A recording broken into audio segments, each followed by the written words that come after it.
हर खबर पर होगी आपकी पकड़। डाउनलोड कीजिए एबीपी लाइव ऐप। दोनों के लिए, चाहे वो तेजस्वी हो चाहे वो नीतीश हो, उनके लिए इन चुनावों के मायने क्या हैं ये जानना बहुत जरूरी है। वो आप इस स्क्रीन पर देख सकते हैं। आखिरी चुनाव में सत्ता बचाने की चुनौती झेल रहे हैं नीतीश कुमार। खुद कह चुके हैं ये उनका आखिरी चुनाव है। हालांकि बाद में उसको बहुत रफू किया गया उस आखिरी बयान को। आखिरी साल वाले 15 साल के एंटी इनकम्बेंसी से मुकाबला करना है नीतीश कुमार को, और जो कि महागठबंधन के लिए एक प्लस पॉइंट है। बिहार में विकास के दावों की परीक्षा की जा रही है। इस बार नीतीश कुमार का असली टेस्ट यही है। वो अपने आप को विकास पुरुष के नाम पे बताते आ रहे थे। कितना विकास करने में कामयाब हुए हैं या नहीं कामयाब हैं ये पता लग जाएगा जैसे जैसे नतीजे आएंगे। तेजस्वी यादव के लिए ये चुनाव अहम क्यों हो जाता है, क्यों ये जनता को देखना चाहिए? लालू की गैर मौजूदगी में वो खुद को साबित कर रहे हैं। सबसे बड़ी खास बात है, बगैर पिता का पोस्टर से तस्वीर तक हटा दिया गया था लालू यादव का, उसके बगैर ही मुकाबला कर रहे हैं। जंगल राज के आरोपों से पार्टी को निकालना है। जंगल राज के युवराज के इनको खिताब दिया गया, लेकिन तेजस्वी ने पूरे चुनाव में उस पर कोई रिएक्शन नहीं दिया। अनुभव के सामने युवा नेतृत्व की यह परीक्षा है। एक तरफ अनुभवी नीतीश कुमार तो दूसरी तरफ युवा तेजस्वी यादव। देखते हैं बिहार की जनता किसको पसंद करती है। ईवीएम में किसकी किस्मत ज्यादा बुलंद होती है वो इन बड़ी बातों से साफ हो जाएगा जब ये नतीजे निकलेंगे। आकाशवाणी। बिहार चुनाव के नतीजों की बड़ी सुबह है और हमारे साथ राजनीतिक एक्सपर्ट और काउंटिंग एक्सपर्ट का सबसे बड़ा पैनल मौजूद है। सबसे पहले आ रहे हैं अरविंद मोहन। 40 साल की पत्रकारिता का अनुभव और बिहार की राजनीति पर गहरी पकड़ रखने वाले जाने माने एक्सपर्ट अरविंद मोहन बताएंगे कि नतीजे में जीत और हार का क्या फैक्टर रहा। अरविंद जी, स्वागत है आपका। हमेशा की तरह आपसे बेहतर बिहार को कोई नहीं जानता है। इधर आइए कैमरे के सामने। कौन जीत रहा है? तो जीत रहा है एग्जिट पोल जो बता रहे हैं। की तरह नहीं, एग्जिट पोल जो बता रहे हैं वो इशारा कर रहे हैं। मुझे लग रहा है कि वो सही डायरेक्शन बता रहे हैं, लेकिन जीत हर दफे हम देखते हैं कि एग्जिट पोल खाली इशारा करता है, चीजें उससे ऊपर नीचे होती हैं। ऊपर नीचे भी हो सकती है।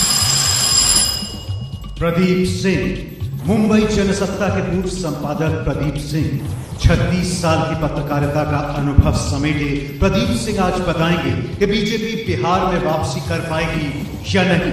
प्रदीप सर, बहुत बहुत स्वागत आपका। वापसी बीजेपी कर पाएगी या नहीं? देखिए, बिहार में नीतीश कुमार के खिलाफ भारी नाराजगी है और इसके अलावा बदलाव की बयार है। सवाल एक ही है कि क्या महिला मतदाता इस बदलाव की बयार को रोक पाएंगी। यही उम्मीद है एनडीए के लिए, बीजेपी के लिए, जेडीयू के लिए। लेकिन तो बीजेपी महिलाओं के भरोसे। आइए सर, स्वागत है आपका। संगीता तिवारी, एबीपी न्यूज की national affairs editor Sangeeta Tiwari बताएंगी कि सबसे बड़े रीजन नॉर्थ बिहार की एक सीट का क्या रुझान है। संगीता जी, स्वागत है। Good morning. कौन जीत रहा है? अनुमान क्यों लगाना, बस थोड़ा सा इंतजार करना है। नतीजे तो लगा लीजिए, आखिरी 2 घंटे। बस 2 घंटे हैं। नंबर तो दीजिए। एग्जिट पोल सही है? जो एग्जिट पोल है और बिहार से जो जमीनी हकीकत जो सामने आ रही है उसमें महागठबंधन को थोड़ी सी बढ़त है। महागठबंधन को थोड़ी सी बढ़त है। विजय विद्रोही, एबीपी न्यूज के कार्यकारी संपादक विजय विद्रोही बताएंगे इस बार सीमांचल रीजन की 24 सीटों पर जीत का फैक्टर क्या रहा। विजय जी, बहुत बहुत स्वागत आपका। फैक्टर सबसे बड़ा सीमांचल की 24 सीटों पर क्या रहने वाला है सर? देखिए, सीमांचल पर तो नजर है। मेरी तो सबसे बड़ी नजर है कि क्या देश का बेरोजगार इतनी ताकत रखता है कि किसी राज्य को सत्ता से हटा दे। अगर वो वाकई में ताकत रखता है और ऐसा होता दिखता है तो इस देश की राजनीति, चुनावी राजनीति बिल्कुल बदल जाने वाली है। दशा इंतजार रहेगा सर, इंतजार रहेगा। आदर्श झा, मिथिलांचल एक्सपर्ट आदर्श झा बताएंगे इस रीजन की 50 सीटों के नतीजे में कोई उलटफेर होगा या नहीं।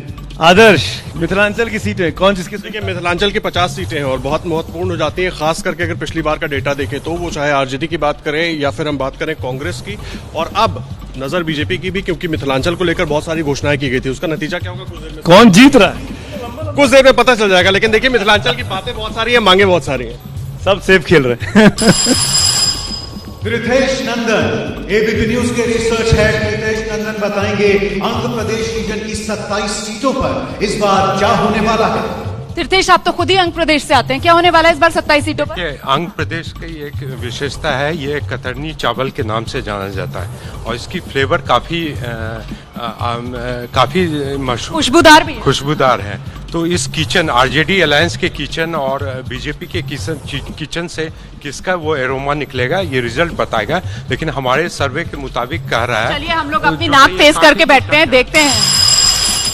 प्रतिमा मिश्रा राजधानी पटना समेत पूरे मगध भोजपुर रीजन की 69 सीटों पर क्या होने वाला है ये बताने के लिए आ रही हैं Pratima Mishra. Welcome Pratima, good morning.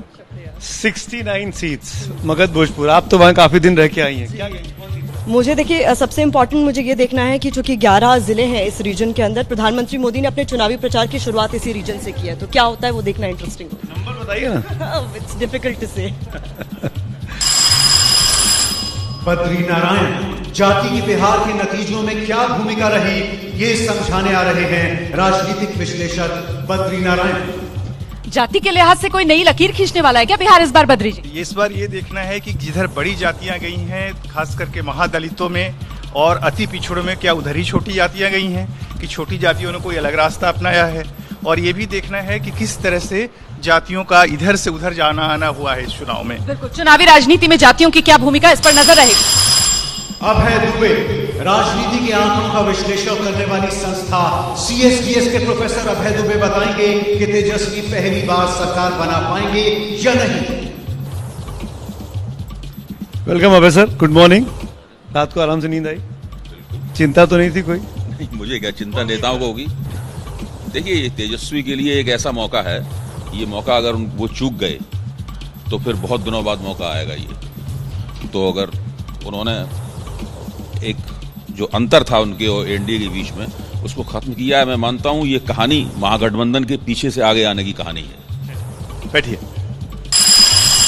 राखी बख्शी 21 साल का अनुभव समेटे नेशनल एक्सपर्ट राखी बख्शी आ रही हैं। राखी बताएंगी बीजेपी के लिए आज के नतीजे कितना असर डालेंगे। नमस्ते राखी जी, बीजेपी के लिए आज के बिहार नतीजों के क्या मायने रहने वाले हैं? बहुत कुछ स्टेक पर है, लेकिन 2-3 बिंदु यहाँ पर महिलाओं की बात हो ही रही है। युवाओं को देखना पड़ेगा कि उनका जोश वोट में और अब रिजल्ट में कितना तब्दील होता है। रोजगार का बड़ा मसला है। बिल्कुल नजर रहेगी। आइए प्लीज बैठिए।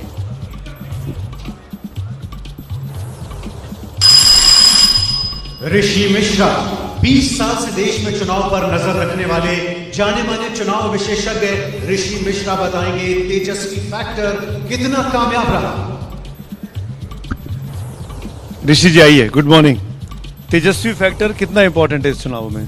मेरा ये कहना है कि रोजगार का नारा जो तेजस्वी यादव ने दिया है, उससे कहीं न कहीं जो हम लोग देख रहे हैं कि नीतीश सरकार किनारे लग होती नजर आ रही है। तो रोजगार का जादू चल गया। जी बिल्कुल, कनेक्ट हुआ युवाओं से। दिबांग एबीपी न्यूज के एंकर दिबांग बताएंगे बिहार के नतीजों का देश की राजनीति पर कितना असर पड़ेगा। Good morning Dibang sir, Bihar के नतीजे और देश की राजनीति पर असर।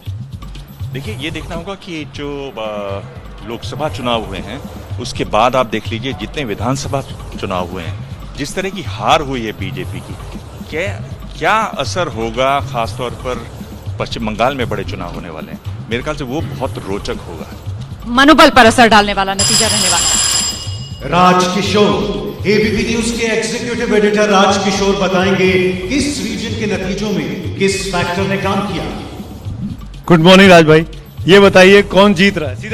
सीधा सीधा मुझे लगता है कि हर रीजन अलग अलग तरीके से बिहेव करेगा और पिछली बार एग्जिट पोल जिस तरीके से उल्टे पड़ चुके हैं, इसलिए किसी निष्कर्ष पे पहुंच पाना मुझे लगता है बहुत उचित नहीं होगा। कुछ नहीं कह के भी आपने सब कुछ कह दिया।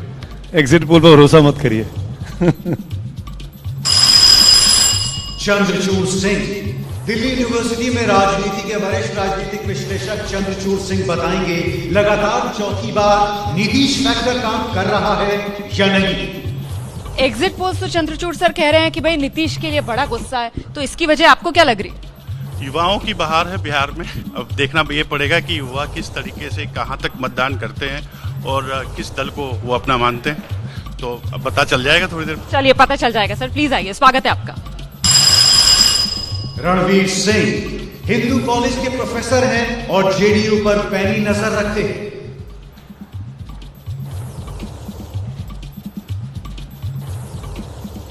स्वागत है आपका एबीपी न्यूज पर रणवीर जी, बहुत बहुत स्वागत है। जेडीयू के लिए चुनाव क्या वाकई में मुश्किलों भरा है? नहीं, ऐसी बात नहीं है। आप मैदान में है तो हर चीज मुश्किल है, लेकिन ऐसी कोई बात नहीं है। सरकार बनेगी, इसमें कोई दो मत नहीं। थोड़ी देर हम लोग इंतजार करें। थोड़ी चलिए आइए बैठिए।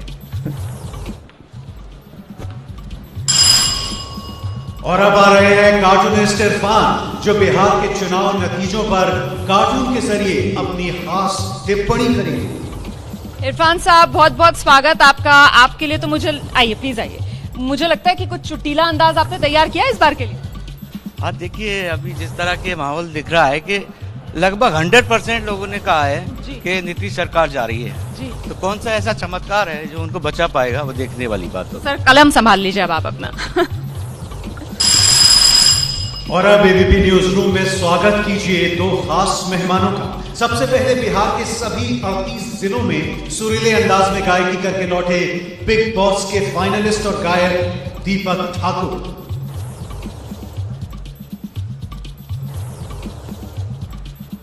दीपक बाबू, गुड मॉर्निंग। तो बिहार में क्या हुआ? देखिए भैया, चारों तरफ तो वही उथल पुथल चल रहा है। तो सुबह सुबह कुछ उथल पुथल हो जाए। जी, बिहार में अभी इलेक्शन का दौर खत्म हो गया, सब कुछ एकदम, और सब लोग अपना अपना हुंकार भर रहे हैं, हम सरकार बना लेंगे। तो उसी पे कहना है के कर सरकार बनी बा फैसला के ई घड़ी ई समैया बुझाला बड़ी भारी हो। 20 में नीतीश गाड़ी है झंडा की बाटे, युवा तेजस्वी के बारी हो। आप भी राजनेता हो गए। बहुत खूब दीपक। और छोटा लालू के नाम से मशहूर कृष्ण यादव से दिलचस्प अंदाज में जानेंगे कि पर्दे के पीछे लालू फैक्टर कैसे काम किया। आइए कृष्णा जी, छोटा लालू के नाम से मशहूर, जरा दिखाइए तो दर्शकों को, छोटा लालू के नाम से मशहूर क्यों हैं आप? बिहार के जनता बना दिया छोटा लालू, और सब बिहार के लोग और पूरे भारत के लोग को प्रणाम आदाब सलाम है। और तेजस्वी के लिए कुछ आशीर्वाद, आज नतीजों का दिन है। बिहार की जनता दे दिया आशीर्वाद, लड़ाई है हवा में। आइए आइए छोटे लालू जी, आइए।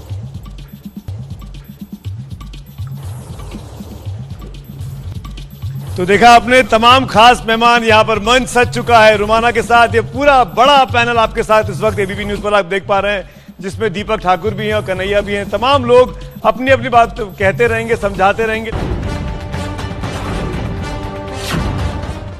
एबीपी न्यूज आपको रखे आगे।